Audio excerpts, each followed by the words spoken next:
Hey, welcome everyone. By the way, that opening little montage of it sounded almost like the Game of Thrones guys. I mean, this is something Tracy just newly did. It's really a cool series on HBO. Hey, guess who's with me? Bob Cooper, President Elite Worldwide. Hello, Bob. Hey, Carm, always great to see you. Always great to be able to spend time with you. Same here. And Bill Greeno. Hi, Carm. How are you? I'm great. Quality Automotive Servicing in Truckee, California, and an elite coach. Hey, Bill. Happy to be here. Yeah, we were at the Elite Invitational in early June and walked away with an episode with Bill. And if you haven't heard it, phenomenal. Thank you so much for contributing to that. Mm. We have this. It's a really special treat. Where there's going to be 3 episodes, not necessarily released in a row, but over say the course of the next 3 to 4 weeks, you'll hear part one, part two, part three. And here's Bob up on the stage at the Elite Invitational with an incredible panel. Bob, I'd love for you to explain number one how you pull that together of just consumers. Yeah, Carm, I would be more than happy to do that for you. And the reality of it is, ladies and gentlemen, one thing that I find interesting in business is I learned this when I was running auto repair businesses. No matter how well your customers love you, they could love you like a rainbow. The reality of it is there's some things that they will never ever tell you. You know, the argument that I use is people don't like to tell others that the baby is ugly. I mean, they might come into your shop and they love you and everything that you do, but there's might be something there that they just don't like, but they don't want to take advantage of the relationship that they have with you. So there are things that they're just not going to say. So over the years, I've learned this phenomena. How do we get inside of their minds and how do we learn what's really important to them? And I've had the opportunity of doing actually now actually four different customer panels. One of them was in 2020 with our good friends at Mitchell One. We had over 1,000 shop owners sign up to watch that one. And we actually had the chance to get inside of their head. So what we did this time, Carm, is we actually vetted a bazillion different people that we felt would be the ideal customers for your audience, the ideal customers, guys and gals that have the affordability to fix their cars right the first time. They're good communicators. They're level-headed people. They drive their cars a lot. They depend on them a lot. I mean, they're the guys and gals that every shop owner would say, "Ooh, I'd love to have that as a customer of mine." And then what we did is when we found those people, I wanted to get half of them to be independents and the other going to independent shops and the other half going to the dealers, because I wanted to find out what goes on inside of the minds of these customers that go to the dealers. You know, what keeps them there? What prevents them from reaching out to the independents? So that's the reasoning, to pick inside of the heads of their minds to see how they really think, so we could be more successful in understanding them and ultimately converting them into our customers at auto repair shops. The second thing that I needed to do is I needed to then find these ideal guys and gals. And what I did, Carm, is interviewed lots of people. And I just want to, Carm, if I could take a minute, I'd like to give you and your audience a little bit of an overview, because they're going to see these people up on the stage, but Yeah. they're going to wonder, who is that guy or who is that gal? I'm going to give you a little overview, okay? Okay. Their Great. names were kept confidential. We didn't release any of those. They were incognito. All that we gave the audience was their first name, the kind of cars that they drive, just some of that kind of demographical information. So, guys and gals, here's an overview of the people that you're going to see on the screen. One is a gal named Jody. She drives an electric automobile. She has for years. She's very well qualified. She's somebody you'd love to have as a customer. Takes her car to the dealership, has always went to the dealership. She feels that they know what they're doing. She says she does go to the chain stores sometimes for things like tires and things like brakes. But other than that, she's a gal that goes to the dealers. Another one is Brendan. You'll see a young guy. He's going to be to the right in the audience. He drives a 2018 Audi A5. He's an executive in the financial industry, really a bright guy, and he drives Euros. He's always used dealers. Why? Because he feels comfortable with them. And he said he's never had a bad experience, never had a reason to go to an independent. You're going to hear from Yana. This is a gal that drives a 2018 440 BMW. Incredibly bright gal. Meets all the qualifications, everything that you'd like to have as a customer. She too goes to the dealerships, feels comfortable with them. She too has never had a bad experience at the dealer. You're going to hear from Steve. This is a gentleman that has a F-150 pickup truck. He's had it forever, puts a lot of money in it, continues to drive it. Been going to the same independent for the past 10 years, loves them like a rainbow, and he's willing to do whatever they tell him needs to be done to take good care of the truck. Lastly, I know that you guys and gals all love the soccer moms. So we went ahead and found a soccer mom that has a 2010 Sienna and a 06 Tundra. This gal's really bright, and she takes her car to the same independent that her family, her mom and dad, took their car to for years. So this is a gal that proves the legacy, the value, and loyalty with the right kind of customers. You're going to hear from her too.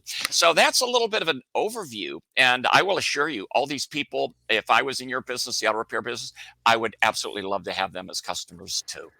Well, here's my takeaway. I was in the audience. What a thrill and an honor to be there. You could hear a pin drop, right, Bill? Yes, it was amazing. There were so many, if you will, glued to the edge of their seat. They were intrigued to know what this panel was going to say. They were very curious based on your questions. And I can't wait to share this. Do you want to play? Oh, by the way, so everyone knows, of course, you're listening to this if you're driving in your car. You're not watching the video, but on the show notes page, you will see the video.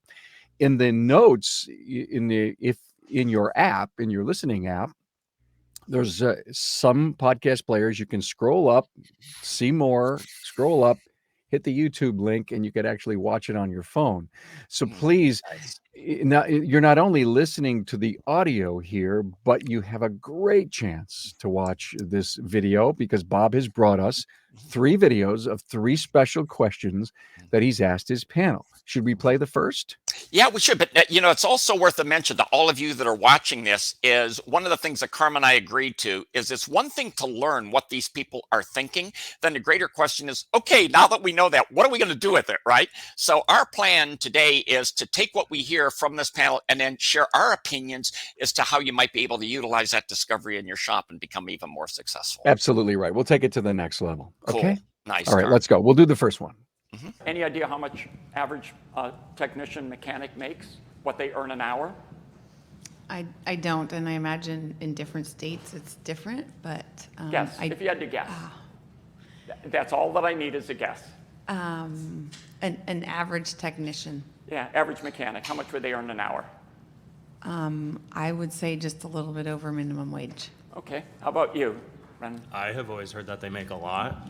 What does a lot mean? I would assume like 45 an hour. $45 an hour? I was going to say 40. I would hope they make at least 65, but I have a feeling some of them might just maybe make 30. I'm not sure. Could you all hear the answers? Okay, thanks for answering that. So what's the answer? I know, we're like,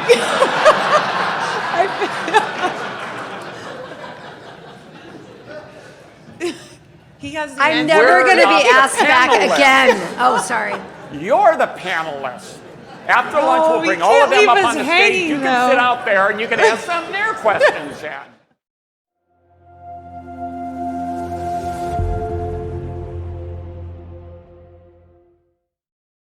Bob, I got to jump in before you say anything. Your timing is impeccable because I knew you just paused there for about 10, 12 seconds before you replied exactly what I would have done. But wow. Horrible. Yeah, look at the answers. Look at the answers that we got. Yeah, for sure. And by the way, guys and gals, to all of you listeners, it's worth a mention.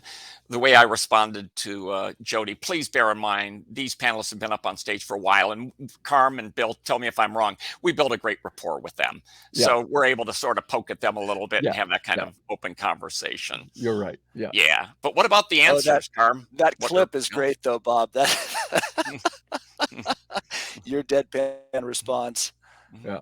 So, listen, we do so much on this show about technician pay. In fact, we're getting ready to do a debate, and that would be tomorrow on the Town Hall Academy. And we're recording this.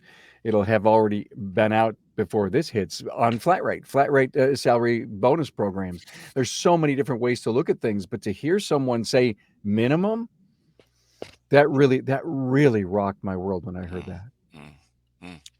Yeah, and she was the second generation client of an auto shop. She was the gal that that takes her cars to the same place her parents went. So that's a multi-generational shop too. So, I guess part of the perception of what people get paid may just be the professionalism that we exude to the customer. I mean, I guess if you're smelling good and looking good and you're clean and you're professional and the certificates are on the wall, even if you don't sit in the showroom, it is clean, it is nice. We have a smile, we have a great greeting. That kind of brings the perception that people are happy here, they're earning a lot of money, they're sticking around. But maybe she's got that minimum wage thing because of what she sees and or hears. Maybe. Yeah, great maybe. point. Yeah, I would certainly agree with you. Go ahead, Bill. Yeah, I like, Yana and Jody were, if I had favorite panelists, that it was those two ladies. They were so informative. Some of the things they said, and obviously I really like Yana's idea that a technician, a mechanic, makes $65 an hour.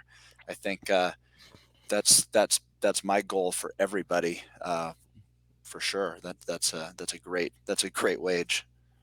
Well, Yeah. both for both of you. I mean, you're both coaches. You're extremely successful shop owner, Bill, and an incredible company with Elite Worldwide, Bob. So you've got answers to this. I mean, you see the cross section. We're moving. We're moving as an industry toward those numbers and figuring out how to do it. Well, we've already reached them. I mean, those are 65 is as far as I know, that's about the top end. 130,000 a year. But we're moving towards 150 fast. And at the bottom end in California, if the person has their own tools, they start at 28. That's the law. Yeah. Yeah, the greatest concern that I have out of this clip, the takeaway that I had, more than for any of you that are individual shop owners, it's a greater concern that I have for the industry, and it's a perception. Ideally, they would have all said, boy, in today's world, yeah, I'm sure that these guys earn a lot of money. I'm sure that these guys are up there with realtors and other high income earners. That's the answer that I was hope that we would hear as an industry. And the other thing, the secondary concern that I have is that that mindset is one of the reasons it's so hard to get new talent into this industry. I mean, if they across the board feel as though these guys are technicians and gals today aren't well compensated, then they're not going to be excited about trying to get people directed toward our industry. So that's a concern that I have. Is it's not the reflection that we're looking to get out into the industry. So there's two things, sort of catch 22, right? If it's high, if their perception is high, they're going to think, well, I'm spending a lot of money to get my car fixed. But if their perception is high, then they'll certainly think, this must be a good industry. They must be doing the right job. So we need to get that perception up. And to Bill's point, we need to get the reality of it up, and we need to get the perception up too. People need to know you can earn a really good income in this industry. Well, San Diego must be a high cost of living, Bob, and these were all from San Diego, but you go to middle America, those numbers are, they may be high. I mean, 100,000 could be very high in middle America somewhere on the plain states because of cost of living. It's worth a mention, guys and gals, that all of the panelists were from the greater San Diego area, and none of them had any of the shops that they work with in the audience. So they were able to be very open with all. Oh, that's great. So I am so curious. I have asked people, how did Bob find these people? No one told me, except for you maybe now. Yeah. No, I won't. What's the next question that you had? No, seriously, it's not as hard as you think. All that you need to do is network. What I've done is I've done this in the past. I've networked through people that I know, and I tell them this is what I'm looking for. Yeah. The people that are the panelists are very well compensated, but I'm looking for people that meet this kind of criteria. And I tell the people, this is what I'm looking for. And I put that information out there, and then all of a sudden my phone rings and these people apply. And then I vet them. And I want to make sure that they're the right kind of guys. By the way, just, there's no disparaging remarks to Walmart or companies like that. But I will guarantee you, none of these people that were on that panel are people you're going to find frequently in Walmart. You're just not. Because they're not looking for the lowest price. What they're looking for is a really good value. That's what they're looking for. So I go through the vetting process to find people that I think are the kind of people that they'd like to have. Wow. Mm-hmm. Hey, it's no secret. We're facing a technician shortage, and Napa Auto Care has a solution with the Napa Auto Care Apprentice Program. The program was pioneered by one of our own.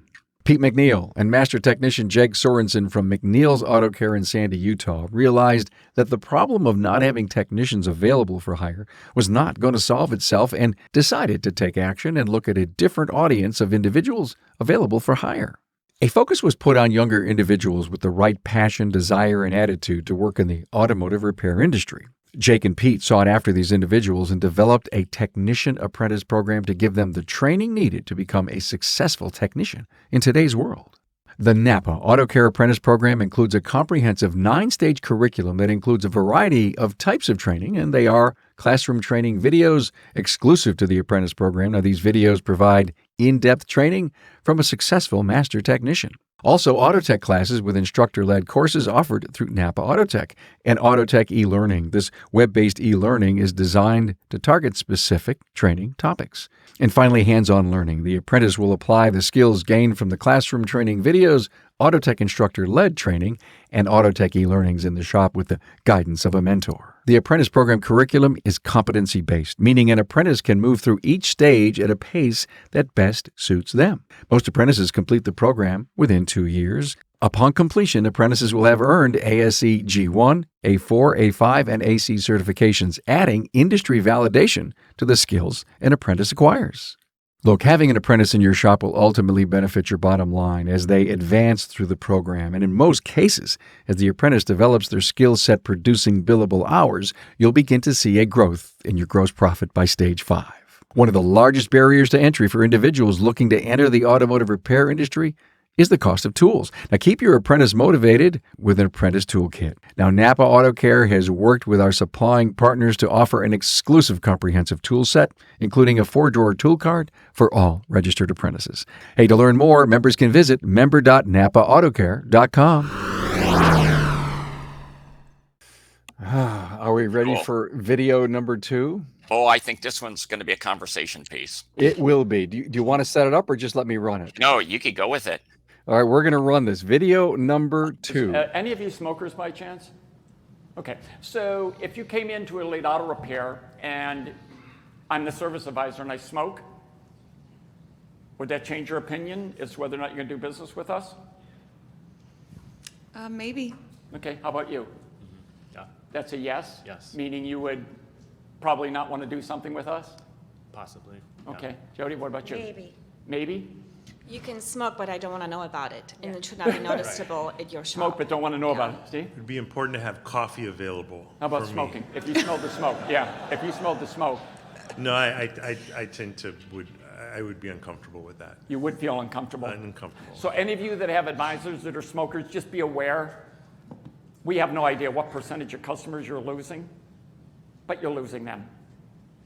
Remember I mentioned earlier to you about nobody wants to tell the baby that the baby is ugly or tell the parent that the baby is ugly? This is what we're talking about right now. The customers that walk out the door that don't come back, you're wondering why? They're not going to confront you with that. They're not going to necessarily tell you that. These people are telling you. This is important to them. What about tattoos? If you came into a shop and if you didn't see just a small tattoo on somebody, but you saw they had a lot of tats, would that influence you or not? No. How about you? No. No? Nope. How about you? No. How about you? No. How about you?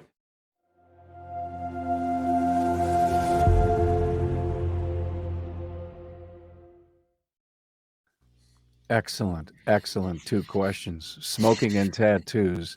Bob, did it come out based on how you think they were going to answer that?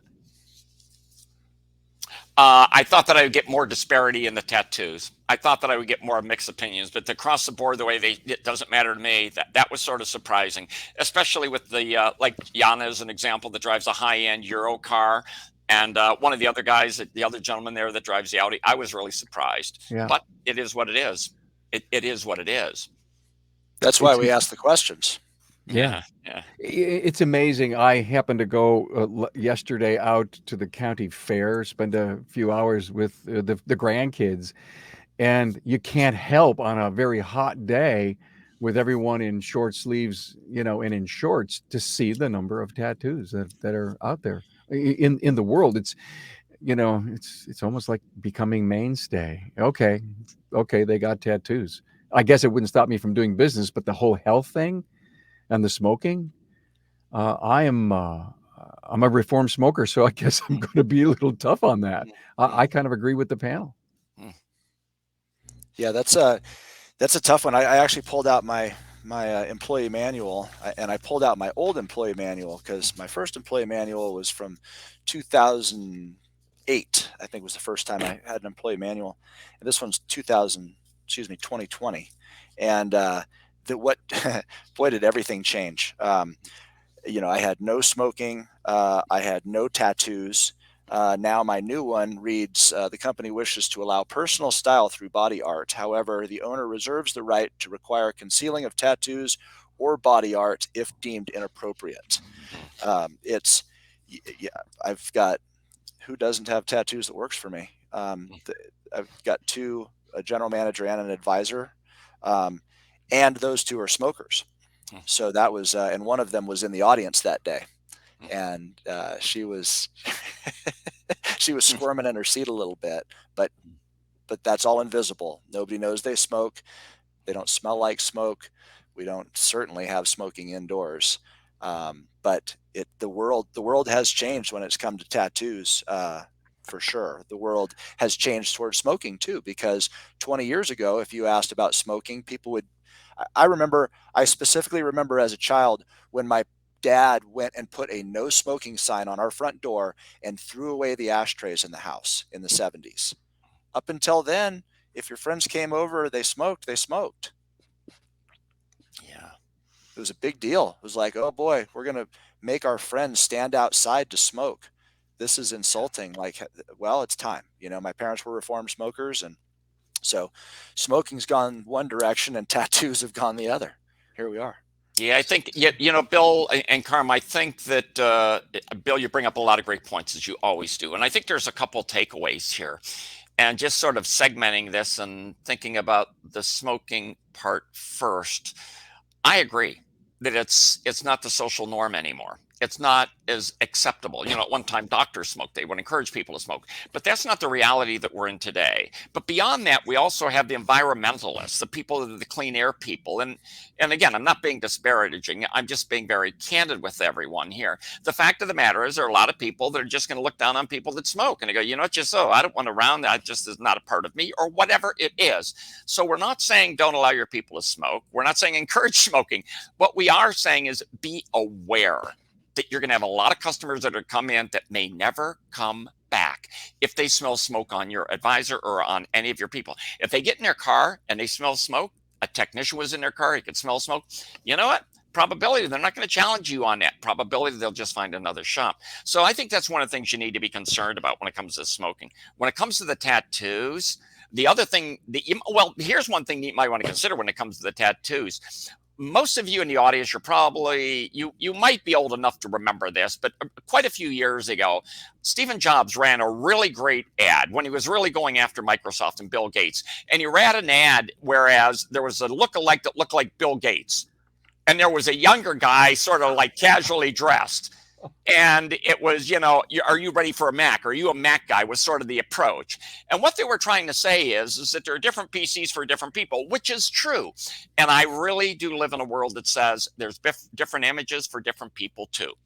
So there are a lot of shops where they could walk in. Look at the coffee shops where people got tats from one end to the other. There are a lot of shops at a lot of communities where it's far more socially acceptable to be all tatted up as an example. But as well as I do, there are some communities where if there are some communities where people come in and if they see the advisors that covered with tattoos, they're just not going to come back. They're not just going to come back. So this plays, guys, I think this plays to know thy audience. Know your community, knowing your demographic, knowing how socially acceptable it is or isn't, and then live by that rule. So I think it's awareness. I think it's really great that we heard that from the audience, or from the panel, I should say. I think, another point with all this, wages included and smoking and tattoos is, what's the significance of this conversation, right? The significance is it's all marketing, and we all spend money on marketing. And anytime we do something like smoke in front of a client, or have an inappropriate tattoo in an inappropriate place, or or look a certain way, dirty uniform, et cetera, that looks like the guys aren't paid very well. These are all messages, right? And you've really got to think about your marketing and align your image with what it is Amen. you're paying for, with your whatever, print media, social media. It needs to match. If you go out there and say, we're clean automotive, and everything about us is clean. We're clean and green. We recycle. We clean your car every time. Our shop is clean. And you market, market, market. Then they walk in, and there's a coffee stain on the service advisor's desk, or worse. Then there's this cognitive dissonance. There's this difference Yeah, that they well see said. that's Well different said. than what they believe. And Well said. I think speaking of cognitive dissonance, I think smoking is an example of that. That's where we know something's wrong, but we do it anyway. So if as a society we agree that smoking's bad for you, and even the people who smoke say, yes, I know it's bad for me, yet I do it anyway, then even if it's not conscious, in the back of the customer's mind, they're going to be saying, okay, so this person consciously does something that they know they shouldn't. What are they doing with my car? Yeah. Good points. Yeah, great point. I have a question to Bill about finding this out on your own. If you take a customer who's an advocate, I mean, they're solid. They've been extremely loyal, and you can tell based on how often they come and what you're doing to their vehicle. To pull them off into the waiting room, or catch them on the way in or the way out to their vehicle, and says, "Hey, I got a question for you. Is smoking a big deal? If you saw someone smoking inside of our place, customer and or employee, you could find that out, and they may then go on and tell you other things that maybe, yeah, as Bob said, the consumer coming in trying you for the first time, there are things they may never come back because of things that they weren't happy about. But you could do your own research, couldn't you, Bill? I think Sure. you bring up a significant point, and my answer is yes and no. And I'll start with the no. I think no, because just like Bob was saying, he knew that these customers that he brought up on the panel did not have a representative auto shop in the audience from any of their select auto shops. So they were able to be extremely candid. I think yes, because there's always something to be learned, and you could certainly survey your guests either in person, with something that was written, with something that was emailed, and I think you'd be surprised what you learn. I haven't done it myself, so I can't speak to it, but I feel like if I was to walk someone outside and ask them, does it bother you to know that we have a smoker, or that we have a smoking area? My guess is they would say no, because they just don't want to hurt. They don't want to tell me my baby's ugly, right? I can see you going, Bill, you're a gregarious guy, just go up to a customer and says, hey, look, we're really doing an interesting survey about smoking. I mean, not, you probably didn't see anybody smoke here, but as a consumer, would you patronize a place that had a smoker? And by the way, if they don't know you, I'm Bill, the owner, and we're just trying to constantly improve our business. That is such a great approach from you. Yeah. I think that question opens up even better questions.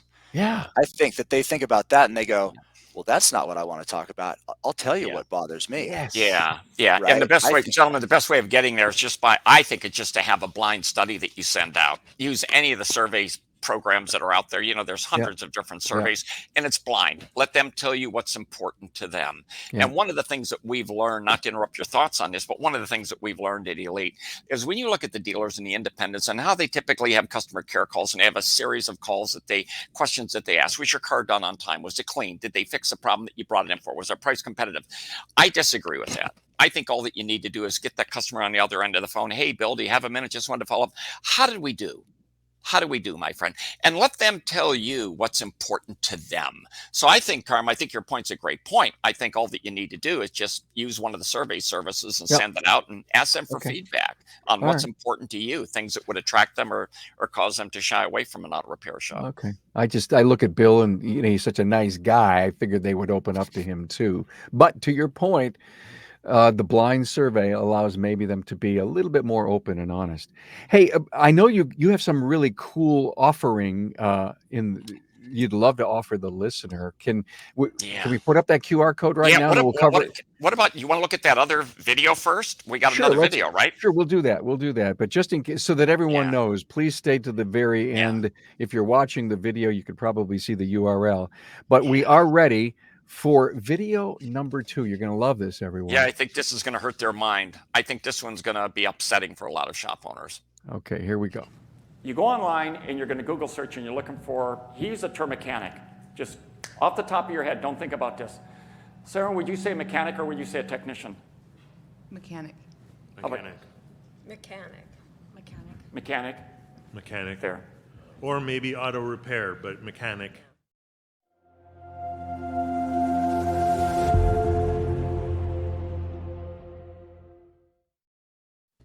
Bob, I believe everyone left the Elite Invitational and changed some stuff on their website the next day. Yeah. Yeah. Gentlemen, we had a speaker come into one of our conferences in Dallas, Texas, quite a few years ago. Owns one of the incredibly successful multinational ad agency. And one of the things that he did is he wanted to give us some examples on marketing in the auto repair industry. And he actually put up a poster. Now, bear in mind, I'm going to give you a disclaimer here. It's nothing that I would do if I was in the auto repair business.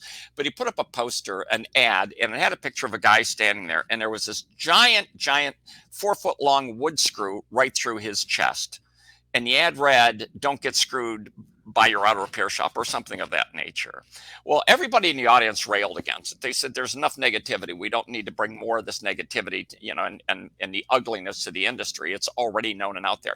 And what he said was sort of telling to me. The ad agency said, well, and all the people that were there representing the agency said, why are you afraid to talk about what the customers are talking about? Why are you afraid to, talk about the elephant in the room? This is the language that they use. So I think this is a really great example, guys. Here we are talking about technicians, as we should, but the rest of the world refers to them, by and large, as mechanics. Because in their mind, they're working with their hands, right? They're putting on brakes. They're taking wheels off and on. They're replacing water pumps. They're thinking in a mechanical term. They're not thinking in a technology term, in a diagnostic kind of a term. So I understand where they're coming from. But man, guys and gals, this should put a whole new spin on what you're doing with SEO. And like Carmen, like you said, with your website. Whoa. Yes, absolutely. If you think that SEO will embrace the word technician, it's not going to help. And listen, I'm going to say that I have been so guilty of trying to change on the podcast for 7 years the word mechanic to technician. And I heard that.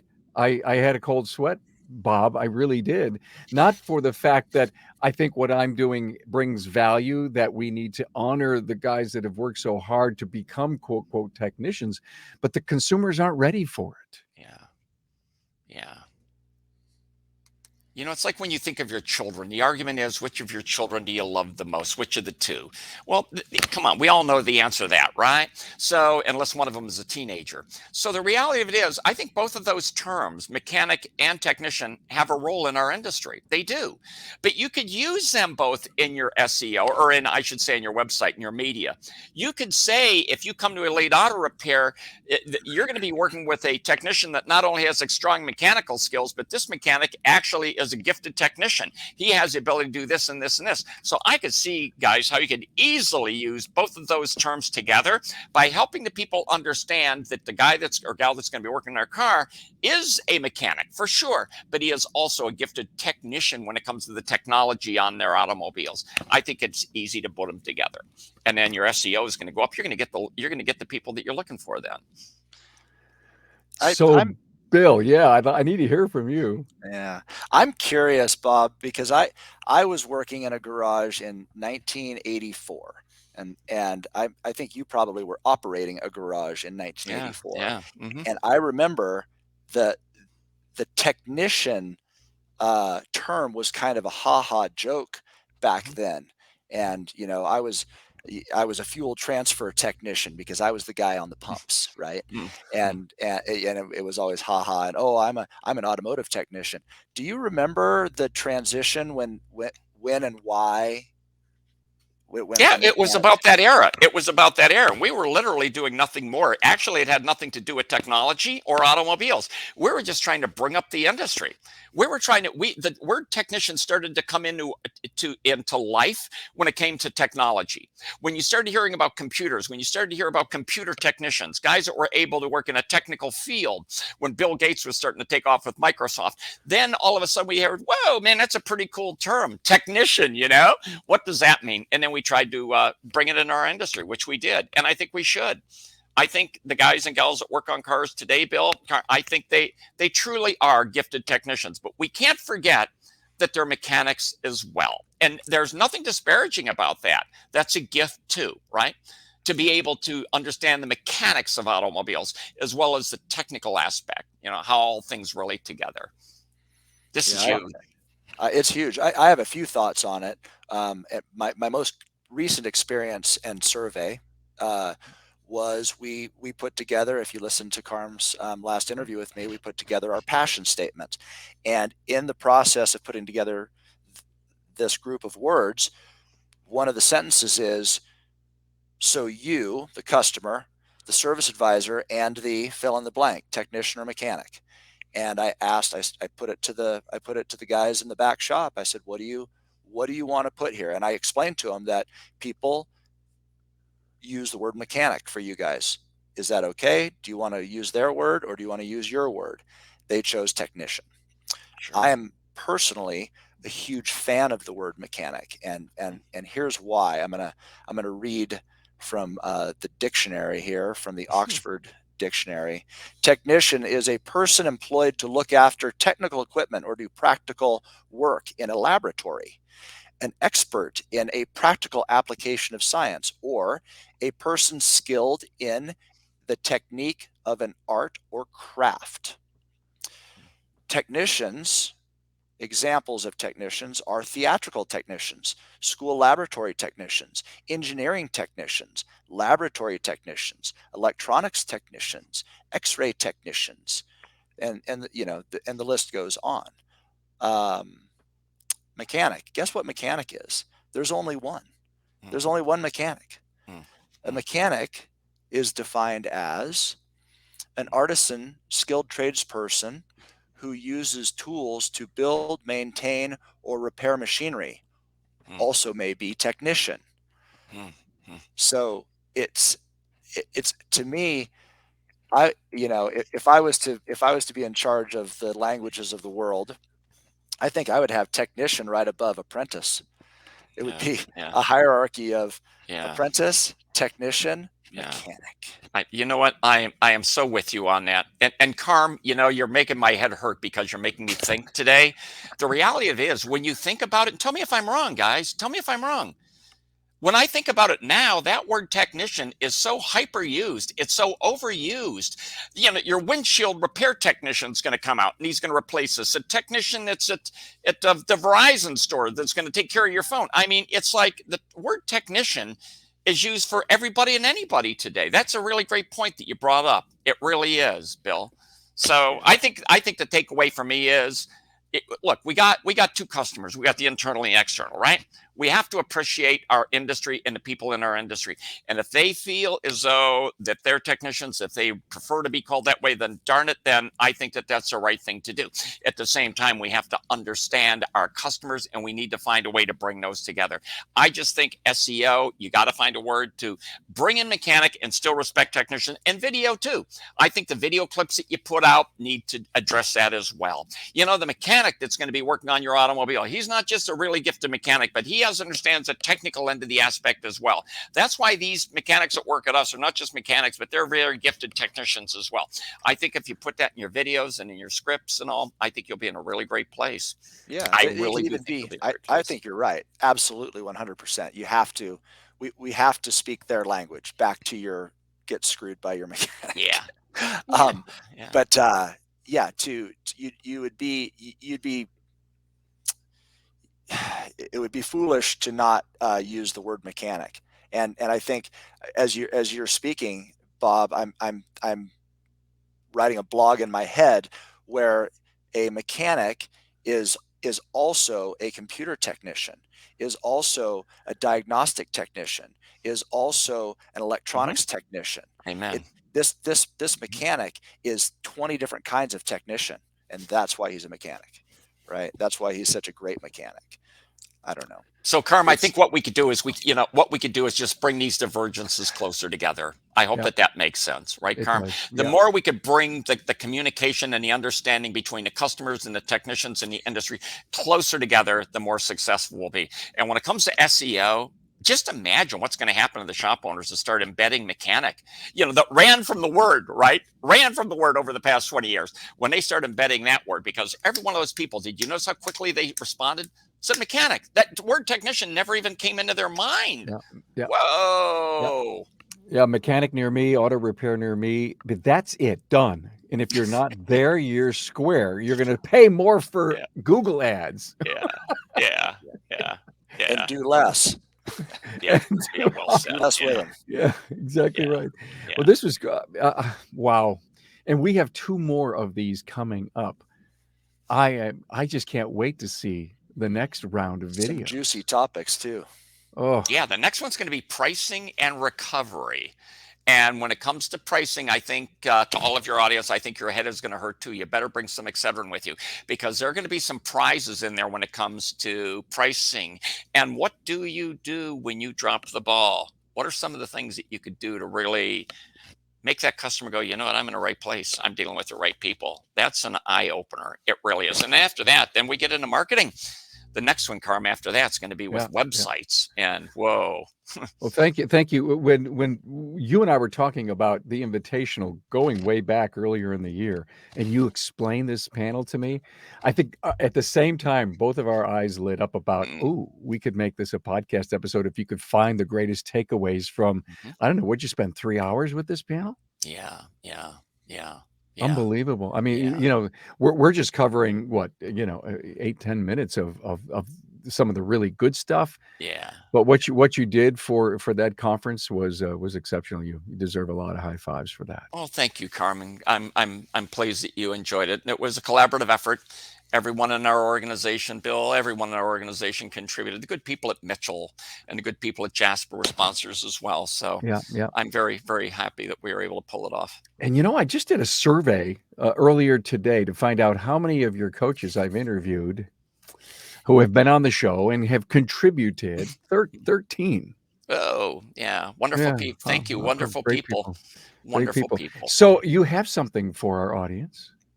I do. And one of the things that I wanted to do for all of you guys and gals that are watching this program today is we know that when it comes to this panel, it's all about the customer experience, right?